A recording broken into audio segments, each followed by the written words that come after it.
Deal Carnegie کی کتاب how to win friends and influence people کے اردو ترجمے دوسروں پر جادو کیجیے سے پیش خدمت ہے اگلا نکتہ، اپنی ذات کی اہمیت۔ انسانی تعلقات کا ایک قانون سب سے اہم ہے۔ اگر ہم اس قانون کی پابندی کریں تو ہمیں کبھی پریشانی کا سامنا نہ ہو اور لوگ ہمیں پسند کرنے لگیں۔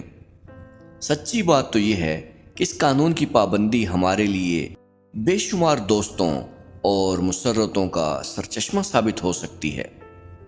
اس سے ہماری شخصیت انتہائی سحر انگیز ہو سکتی ہے، لیکن جو ہی ہم اس قانون کی خلاف ورزی کرتے ہیں فوراً مسلسل مصیبتوں میں الجھتے چلے جاتے ہیں۔ وہ قانون یہ ہے کہ دوسرے شخص میں ہمیشہ اہمیت کا احساس پیدا کیجیے۔ نامور ماہر نفسیات پروفیسر جان ڈیوس کا ارشاد ہے، انسانی فطرت کی سب سے بڑی اور بنیادی خواہش اپنی ذات کو اہمیت دینا ہے۔ انسانی فطرت کا سب سے گہرا اصول تعریف و تحسین کی خواہش ہے۔ سب سے بڑی بات تو یہ ہے کہ یہ انسان کی جبلت ہے۔ یہی خواہش ہمیں جانوروں سے ممتاز کرتی ہے اور یہی خواہش تہذیب و تمدن کی ترقی کا باعث بنتی ہے۔ فلسفی ہزاروں سالوں سے انسانی تعلقات کے متعلق قیاس آرائیاں کرتے آئے ہیں، اور ان تمام قیاسات سے ایک نظریے نے جنم لیا۔ یہ نظریہ جو کوئی اتنا نیا نہیں ہے، یہ اتنا ہی قدیم ہے جتنی کہ تاریخ۔ آج سے 3000 سال پہلے زرتشت نے یہ اصول ایران کے آتش پرستوں کو سکھایا۔ آج سے 2500 سال پہلے کنفیوشس نے چین میں اس اصول کی تبلیغ کی۔ تاؤ مت کے بانی لاؤزے نے یہی اصول اپنے پیروکاروں کو سکھایا۔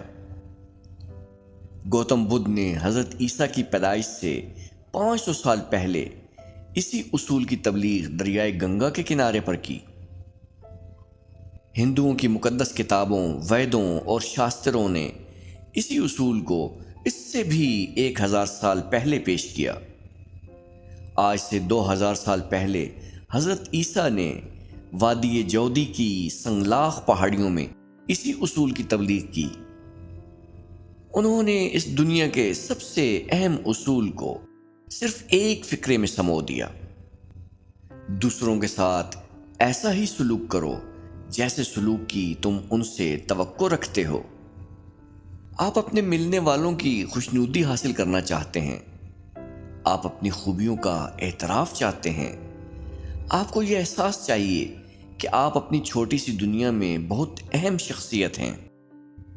آپ اپنے ملنے والوں کی خوشنودی چاہتے ہیں، آپ اپنی خوبیوں کا اعتراف چاہتے ہیں، آپ کو یہ احساس چاہیے کہ آپ اپنی چھوٹی سی دنیا میں بہت اہم شخصیت ہیں۔ آپ سستی اور جھوٹی خوشامد سننا نہیں چاہتے، لیکن آپ جائز تحسین اور ستائش کے خواہش مند ہیں۔ آپ اپنے دوستوں سے توقع رکھتے ہیں کہ وہ جی بھر کے داد دیں اور دل کھول کر تعریف کریں۔ ہم میں سے ہر کسی کو یہ بات پسند ہے، اس لیے ہمیں اس اصول کی پیروی کرنی چاہیے کہ دوسروں کو وہی کچھ دیں جس کی ہم ان سے توقع رکھتے ہیں۔